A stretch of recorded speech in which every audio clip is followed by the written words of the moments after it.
बंधु माने 26 फेब्रुआरी महाशिवरात्रि दिन घर को नहीं आसतु यही गछर चेर तापरे आपण माने निजे ही एहार चमत्कार देखिबाकू पाई परिबे। एही वीडियो रे आपण जियो गछटी को देखुछंती आपण माने समस्ते एही गछटी सहित भल भाबरे परिचित अटंती। आम ओडिसा रे आमे समस्ते एहाकू अरख गछ भाबरे जानिछे। तेबे बंधु माने आपण एहा मध्य भल भाबरे जानती जे एही गछर फूलटी अर्थात अरख फूलटी भगवान शिव शंकरंकर अत्यंत प्रिय अटे।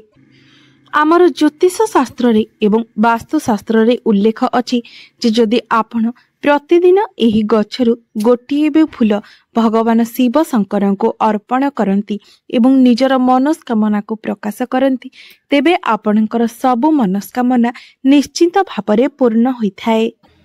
आपण माने समस्ते जानती जे रावण जे कि महाप्रतापी थिला से प्रभु शिव शंकरंकर परम भक्त थिला एवं से निज महल रे एही अरख गछ को रखिथिला एवं प्रतिदिन से प्रभु शिव शंकरंकु एही अरख फूलरु अर्पण करुथिला जहा द्वारा तार समस्त मनस्कामना मध्य पूर्ण हेउथिला।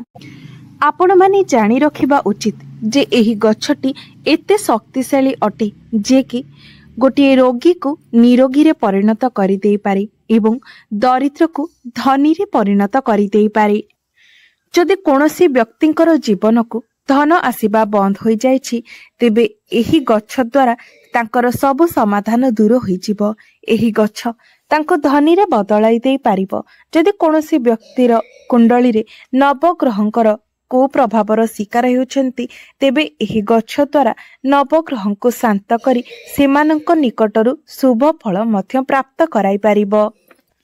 बंधु माने जदि कोनोसी व्यक्तिंकर घर सामना रे आपे आपे अरख गछ उठी थाए तेबे तांकर भाग्य परिवर्तन होई जाई थाए।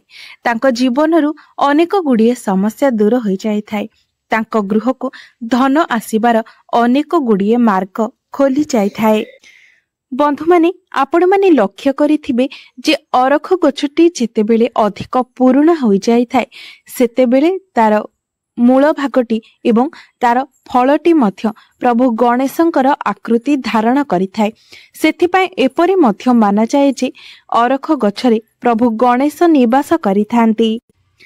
एही गछटीर मुख्य कार्य हेउछि रोगींकर रोग भल करिबा एवं गोटे दरिद्र लोकर जीवनरू दारिद्र्यता को दूर करिबा। बंधु माने आयुर्वेदिक शास्त्र अनुसार एही गछटी को एक उत्तम गछ बोली माना जाय थाए। कारण जेते बड़ रोग होई थाउ किंबा जेते बड़ रोगी हेई थाउ एही गछर प्रयोग द्वारा सेही रोग को निश्चय रूप रे भल करा जाय पारिबो। एही अरख गछरे अनेक देवादेवींकर वास होई थाए तेबे एहार मूल बा चेर को जदि सठिक रूप रे प्रयोग करा जाय तेबे एहा आपनकु अनेक गुड़िए लाभ प्रदान करि पारिबो। तेबे आजिर एही वीडियो रे मो आपण मानकु एही गछर चियो चमत्कारी उपाय गुड़िक विषय रे कहिबाको जाउछि एवं चमत्कारी प्रयोग गुड़िक विषय रे कहिबाको जाउछि। सेगुड़िक जानिबा परे आपणकर जीवन रे निश्चय भाबरे परिवर्तन आसीबो जहाकि आपणको पाई अत्यंत लाभदायक अटे। सेथिपाई वीडियोटी को स्किप न करी एसबु विषय रे संपूर्ण जानिबा पाई वीडियोटी को निश्चय देखंतु। वीडियोटी को लाइक करी चैनलटी को सब्सक्राइब करि दियंतु एवं कमेंट बॉक्स रे भक्ति एवं श्रद्धार सहित ओम नमः शिवाय जय श्री गणेश निश्चय लिखंतु। बंधु माने जदि आपण माने एही गछर फूल को सठिक भाबरे पूजा कार्य रे व्यवहार करंती तेबे आपणको जीवन को धन आसीबार अनेक गुड़िए बाट खोली जाय थाए। धन जनित अनेक गुड़िए समस्या आपणको जीवनरू समाधान होई जाय थाए। जदि आपण कोनोसी नुआ व्यवसाय आरंभ करिबा पई चाहुथांती एवं आपण चाहुथांती जे आपणकर व्यवसाय प्रथमरु ही आपनको लाभ प्रदान करू आपणकर व्यवसाय रे उत्तरोत्तर उन्नति हेउ तेबे आपण सठिक रूप रे एही गछर साधना करि नियंतु। बंधु माने एही गछटी रे अनेक गुण भरी रहिछि तेबे आजिर एही वीडियो रे आमे एही गछटीर तांत्रिक गुण उपरे आलोचना करिबा। बंधु माने एहार तांत्रिक प्रयोग दुई प्रकार होइथाय। गोटे एहार फूल द्वारा आउ गोटे एहार मूल बा चेर द्वारा होइथाय।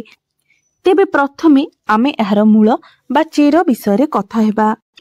बंधु माने जदि आपणको गृहरे सबुबेले लड़ाई झगड़ा हेउछि, आपणको परिवारर सदस्य मानक मध्यरे भल पाइबा विश्वास धीरे धीरे कम हो जाउछि एवं भूल बुझामणा सृष्टि हेउछि, किंबा आपणको गृह उपरे केही कला जादू किंबा गुणी गारेडी करिसेंती, तेबे आपणको जेउठारे भी अरख गछ मिलुछि आपण सेठारु अरख गछटिए उपाड़ी आणंतु एवं तार मूल बा चेर को आपण भल भाबरे सफा करी गोटे लाल कपड़ा रे बांधी निजर मुख्य द्वार रे झुलाई दियंतु। एपरि करिबा द्वारा आपणको गृहरे थिबा समस्त प्रकारर नकारात्मक शक्ति आपणको घर बाहरी जाई थाए एवं गृहरे सकारात्मक शक्तिर संचार होइथाए। आपण माने एही गुरुत्वपूर्ण जिनिसटे जानि रखिबा उचित जे जदि गृहरे नकारात्मक शक्तिर वृद्धि होइथाए एवं नकारात्मक शक्तिर बास होइथाए, तेबे आपणको गृहरे विभिन्न प्रकारर समस्या देखा देइथाए। तेबे बंधु माने आपण माने जदि आपणकर व्यवसाय रे उन्नति चाहुछंती, तेबे मो आपणको जे उपाय कहबाको जाउछि ताहा प्रभु गणेशंको नै अटे। तेबे एथिपई आपणको घर निकटरे जे कोनोसी भी जागारे अरख गछ उठिछि, आपण सेठारो एक अरख गछ नै आसंतु एवं सेही अरख गछटी को आपण गोटिए हळदिया कुंडरे लगाई दियंतु।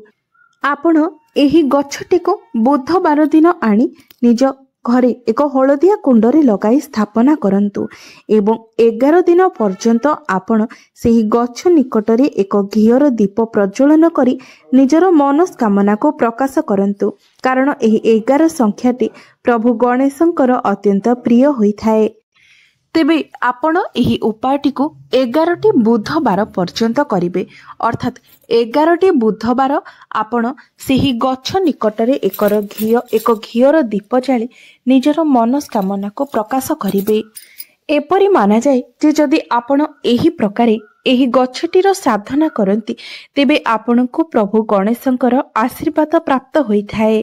आपण जानती भगवान गणेश हेउछंती विघ्न विनाशक, तेनु आपण जदि कोनोसी नुआ व्यवसाय आरंभ करिबाको जाउछंती, तेबे व्यवसाय आरंभ करिबा पूर्वरु जदि कोनोसी विघ्न उत्पन्न हुए, तेबे सेही विघ्न गुड़िक नाश होई जाइथाए एवं व्यवसाय आरंभ करिबा परे मध्य आपणको व्यवसाय रे भल फल प्राप्त होइथाए। आपणको निज व्यवसाय रे लाभ प्राप्त होइथाए एवं आपणको व्यवसाय रे उत्तरोत्तर उन्नति मध्य होइथाए।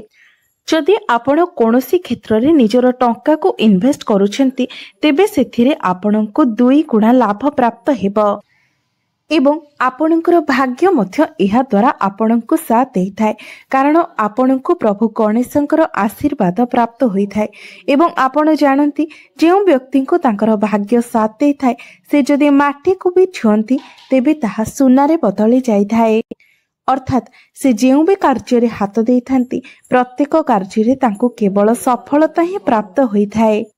तेबे मु जेउ प्रकारे आपणको एही उपायटी 11टी बुधवार दिन पर्यंत करिबाको कहिले, आपण जदि सेही प्रकारे 11टी बुधवार पर्यंत एही उपायटी पालन करिनियंती, तेबे आपणको जीवन रे धन जनित समस्या रहिबो नाही।